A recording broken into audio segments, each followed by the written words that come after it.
ጤና ይስጥልን ቤተሰቦች እንዴት አላችሁ? ላይክ፣ ሰብስክራይብ፣ ሼር ማድረጉን ቀጥሉ። የተለያዩ ሀሳቦችን አጋራችኋለሁ። በተለይም የሩሲያው ፕሬዝዳንት ቭላድሚር ፑቲን የተለያዩ ሀሳቦችን በማንሳት ላይ ይገኛሉ። የእሳቸው ሀሳብ አደገኛ ሆኗል። ሙሉ ዩክሬንን የመጠቅለል ህልም እንዳላቸው ተነግሯል። ኔቶም አደጋ ይዞ ይመጣል በሚል ዝቷል። ከዚህ ባሻገርም የሩሲያ ወታደር የነካው ምድር ሁሉ አንድም ቢሆን የሩሲያ ነው የሚል ሀሳብ አጋርተዋል። ምሽቱን እጅግ አስፈሪ፣ ከባድ፣ ውስብስብ የሚባል የአየር ጥቃት ከ537 በላይ ድሮኖችና ባሊስቲክ ሚሳይሎችን ተጠቅመው የሩሲያ ኃይሎች ዩክሬንን ደብድበዋል። ይህ ደግሞ ከባድና አስፈሪ ሆኗል። ይህ ምንድነው የሚለውን በስፋት አስመለክታችኋለሁ። የኔቶና የራሽያ ውጥረት ወዴት ሊሄድ ይችላል? በጃፓን የባህር ዳርቻ በተለይም በጃፓን ባህር ተብሎ በሚጠራው ላይ ከባድ ትንኮሳ ሩሲያ ፈጽማለች የሚል ትችትም እንዲሁ እየተሰነዘረባት ይገኛል። እነዚህ ምንድናቸው የሚሉትን በስፋት አጋራችኋለሁ። ቢኒያም ካሴ ነኝ። በታሪካዊቷ ፒያሳ እምብርት ቸርችል ጎዳና ላይ ቅንጡ አፓርታማ ለጥቂት እድለኞች በ10 በመቶ ቅድመ ክፍያ መዋዋል የሚችሉት ባለ 1 መኝታ በ693 ሺህ ብር ቅድመ ክፍያ፣ ባለ 2 መኝታ በ946 ሺህ ብር ቅድመ ክፍያ፣ ባለ 3 መኝታ በ1.2 ሚሊዮን ብር ቅድመ ክፍያ በ3 ዓመት የሚረከቡት የሚያምር የከተማ እይታ ያለው ለመኖሪያ ለኢንቨስትመንት ተመራጭ ቦታ አስበልጠው ሲከፍሉ የ25 በመቶ ቅናሽ ያገኛሉ። የምንዋዋለው በኢትዮጵያ ብር ስለሆነ ምንም አይነት የዋጋ ግሽበት አያሳስበውትም። አንድ ህንጻ ብቻ ስለሆነ ሳይት ለማየት ፈጥነው ይደውሉ። ለበለጠ መረጃ 0908770077 0982770077 ይደውሉ። በመካከለኛው ምስራቅ ውጥረት መልኩን የለወጠ ውስብስብ አካሄድ ውስጥ የነበረችው ዓለም ዛሬም ስጋት ውስጥ እንደሆነች እየተነገረ ይገኛል። በተለይም የሩሲያው ፕሬዝዳንት ቭላድሚር ፑቲን እጅግ አስፈሪና አደገኛ ነው የተባለውን ጥቃት በዩክሬን ላይ መፈጸማቸው አነጋጋሪ ሆነዋል። 60 ሚሳኤሎችን በአንድ ዩክሬን ላይ እንዴት ፈጸሙ?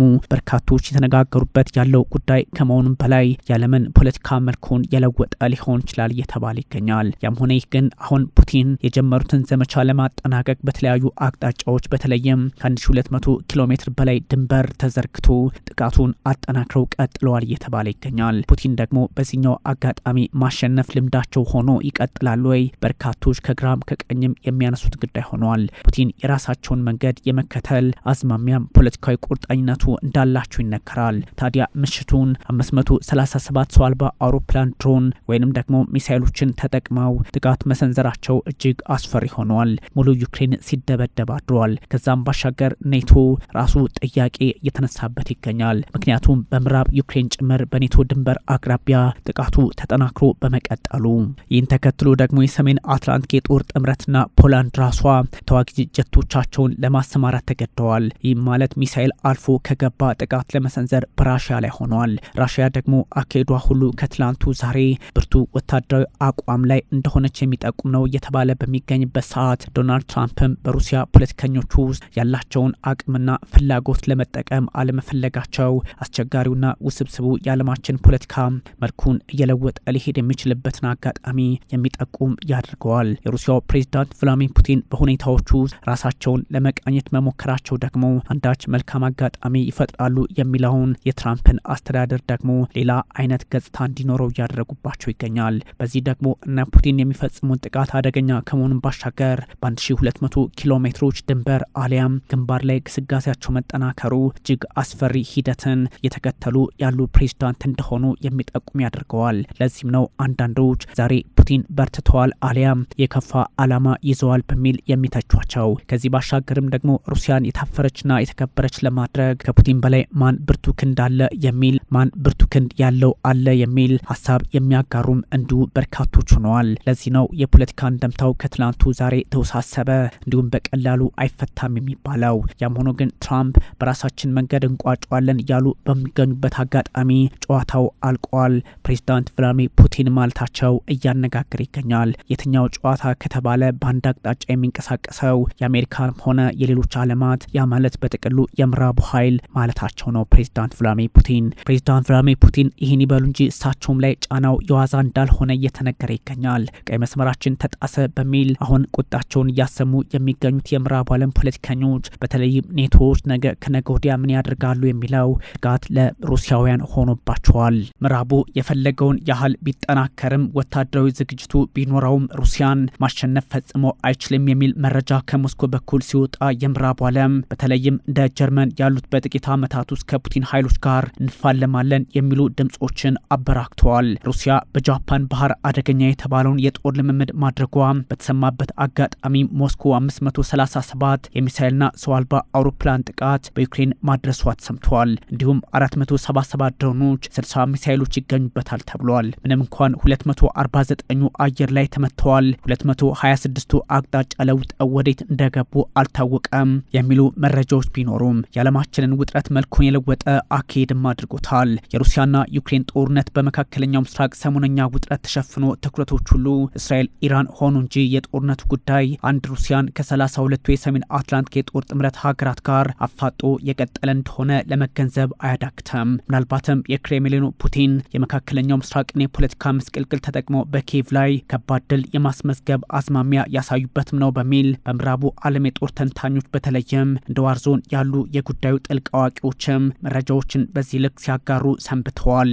ታዲያ ሩሲያ ምናልባትም 3 ዓመታትን በተሻገረው ጦርነት ከፈጸመቻቸው ከባድና አውዳሚ ጥቃቶች መካከል አንደኛው ነው የተባለውን የሚሳኤልና ሰው አልባ አውሮፕላን ውርጅብኝ በኪየቭ ላይ የወረደችበት አጋጣሚ ኔቶን ከሩሲያ ፑቲንን ከትራምፕ በግለሰብ ደረጃ ሳይቀር ያቃቃረ እየሆነ መጥቷል። ጥቃቱ የተለያዩ ግዛቶችን ያካለለ ሲሆን ምዕራብ ዩክሬን በሩሲያ ሚሳኤል በቀላሉ ተመታ ማለት ደግሞ ነገ ከነገ ወዲያ ጉዳዩ ዩክሬንን ዘሎ ፖላንድን በጥቅሉ ኔቶን እንደ ማጥቃት ተደርጎ ይቆጠራል። እምብዛም የሩሲያ ጥቃት ሰለባ ያልሆነው የምዕራቡ ግዛት በዚህ ልክ ተጋላጭ መሆኑ ማንቂያው ለኔቶ ሆኗል። ኔቶና ጥምረቱ የፖላንድን አየር ክልል ደህንነት ለመጠበቅ ተዋጊ የጦር ጀቶችን በጥቃቱ ሰዓት ማሰማራታቸውም ይህኑ በግልጽ የሚጠቁም አድርጎታል። በሄርሶን ሃርኪቭና ኒፕሮፔትሮቭስክ ሚሳኤሉና የድሮኑ ማዕበል ወርዶባታል። ሞስኮ በአየር ላይ ጥቃቱን ስታጠናክር እግረኛው የገፋ ሄዶ በሄርሶን አደጋ ተጋርጧል። ዛፖሪዥያ እንዲሁም የሩቅ ምዕራቡ ልቪቭ ግዛትም ሰለባ እንደሆነ ተነግሯል። ታዲያ ሩሲያ በ25ቱም የዩክሬን ግዛቶች በሚባል ደረጃ የተቀናጀ ጥቃት በደረሰችበት አጋጣሚ ኪየቭ እጇን አጣጥፋ አልተቀመጠችም። በብሪያንስክ ከተማ ሩሲያ ተመታለች።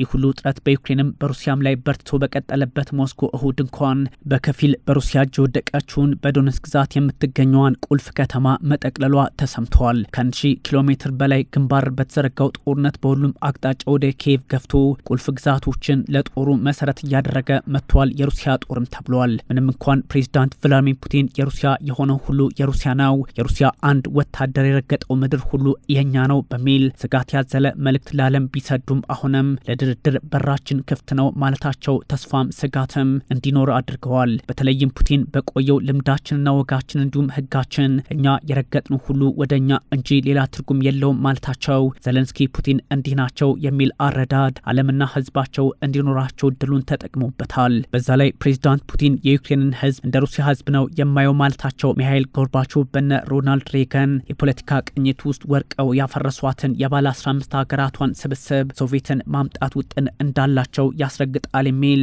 ሀሳብ እንዲኖር አድርገዋል። ነገር ግን ይህ ሀሳብ ጥያቄ ከማስነሳቱ ባሻገር እነ ፕሬዚዳንት ቮሎዲሚር ዘለንስኪ በበጎ ሀሳባቸውን ለማጋራት ተጠቅሞበታል። ምክንያቱም ፖለቲካዊ አካሄዱን በግልጽ ግራና ቀኝ መመልከት የሚችሉበትን አጋጣሚ ስለፈጠረላቸው።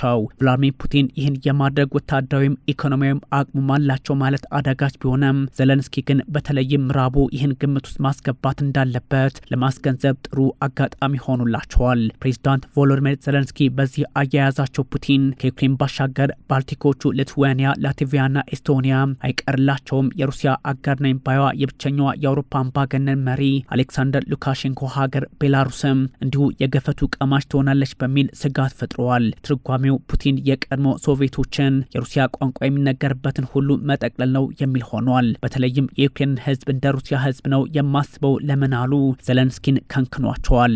በእርግጥ ፑቲን አቅሙም ሆነ ወታደራዊ መሰረቱ ይህን ሁሉ አጋራት ለመያዝ እድሉን ይፈጥርላቸዋል።